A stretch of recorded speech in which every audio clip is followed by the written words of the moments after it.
अध्ययन गुरु चैनल में आपका स्वागत है। वंदन है, अभिनंदन है। आज हम बात करेंगे बुद्धि का द्विकारक और त्रिकारक सिद्धांत की, जो आगामी शिक्षक भर्ती परीक्षा के लिए बहुत ही महत्वपूर्ण है। इस सिद्धांत जो स्पीयरमैन ने दिया था उसके बारे में हम चर्चा करेंगे। बुद्धि का द्विकारक सिद्धांत। स्पीयरमैन ने बुद्धि को दो योग्यताओं का योग माना है, एक सामान्य कारक, एक विशिष्ट कारक। सामान्य कारक जी हाँ, इसे जनरल फैक्टर कहा है उन्होंने, और विशिष्ट कारक को स्पेसिफिक फैक्टर कहा है। तो हम बात करेंगे ये सामान्य कारक और विशिष्ट कारक क्या है। तो स्पीयरमैन जी ने कहा कि सामान्य कारक के अनुसार प्रत्येक व्यक्ति कुछ सीमा तक प्रत्येक कार्य कर सकता है।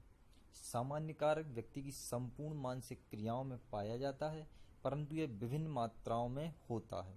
जो यह सामान्य कारक होता है व्यक्ति में, यह संपूर्ण मानसिक क्रियाओं व्यक्ति की पाया जाता है, और इसकी जो मात्रा होती है यह विभिन्न विभिन्न प्रकार की मात्रा होती है, अलग अलग मात्रा होती है।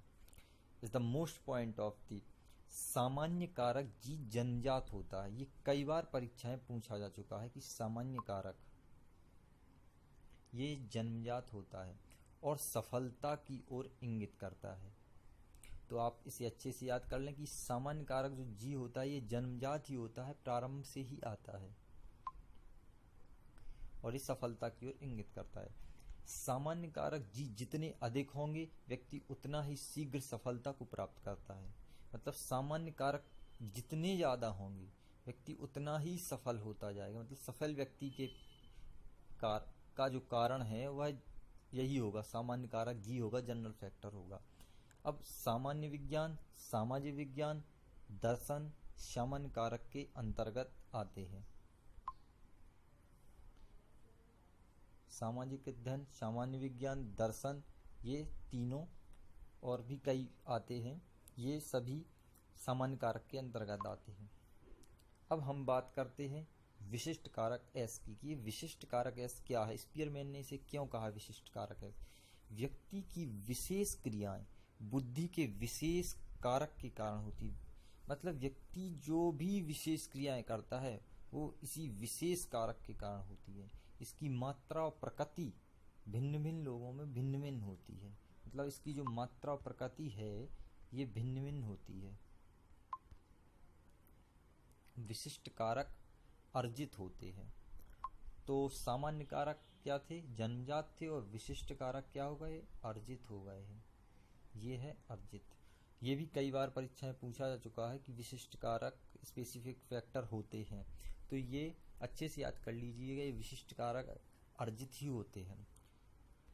यांत्रिक, हस्तकला, संगीत, ये विशिष्ट कारक के अंतर्गत आते हैं। तो मित्रों, मुझे आशा ही नहीं विश्वास है कि आप सामान्य कारक और विशिष्ट कारक को अच्छी तरह समझ गए होंगे। एक बार और रिपीट करता हूं कि सामान्य कारक जी, सामान्य कारक के अनुसार प्रत्येक व्यक्ति कुछ सीमा तक प्रत्येक कार्य कर सकता है। सामान्य कारक व्यक्ति की संपूर्ण मानसिक क्रियाओं में पाया जाता है, परंतु ये विभिन्न मात्राओं में होता है। सामान्य कारक जी जन्मजात होता है और सफलता की ओर इंगित करता है। व्यक्ति में जितने अधिक जी हो सामान्य कारक होंगे उतना ही शीघ्र सफलता को प्राप्त करें। मतलब सफल होने के लिए सामान्य कारक बहुत महत्वपूर्ण है। विशिष्ट कारक एस, ये विशिष्ट व्यक्ति जब विशिष्ट कार्य करता है, कोई स्पेशल कार्य करता है, तो ये कारक उत्तरदायी होते हैं इसके लिए। इसकी मात्रा और प्रकृति भी भिन्न भिन्न लोगों में भिन्न भिन्न, ये बात तो कॉमन आई कि इसकी मात्रा और प्रकृति भिन्न भिन्न लोगों में भिन्न भिन्न होती है। उसमें भी ये आया था, ये है कहाँ गया, ये है, परंतु ये विभिन्न मात्राओं में होता है। तो ये तो एक सी है। अब हम बात करेंगे आपके साथ त्रिकारक सिद्धांत की। ये त्रिकारक सिद्धांत भी स्पीयरमैन जी ने दिया था। स्पीयरमैन ने अपने सिद्धांत में एक और तीसरे तत्व को जगह देने की कोशिश की, जिसे जी तथा एस तत्व के बीच तत्व माना है। लेकिन इस सिद्धांत को मान्यता नहीं मिलने की वजह से उन्होंने इस सिद्धांत को वापस ले लिया है। मतलब जो जी और एस फैक्टर उन्होंने दिया था, एक कुछ दिनों बाद एक और तीसरा फैक्टर दिया उन्होंने, जो इन दोनों के बीच का था। वो क्या था, वो था समूह कारक। सामान्य बुद्धि, विशिष्ट बुद्धि, समूह कारक। मतलब तीन फैक्टर इनके हो गए हैं, general factor, specific factor, group factor. तो मित्रों, मुझे आशा ही नहीं विश्वास है कि आपने इन तीनों सिद्धांतों को अच्छे से समझा होगा और आगे हम कुछ और सिद्धांतों को लेकर आएंगे जो कि बुद्धि के सिद्धांत होंगे। जैसे समूह कारक सिद्धांत है, स्टर्नबर्ग का त्रितन सिद्धांत है, ऐसे कई सिद्धांतों को लेकर आएंगे।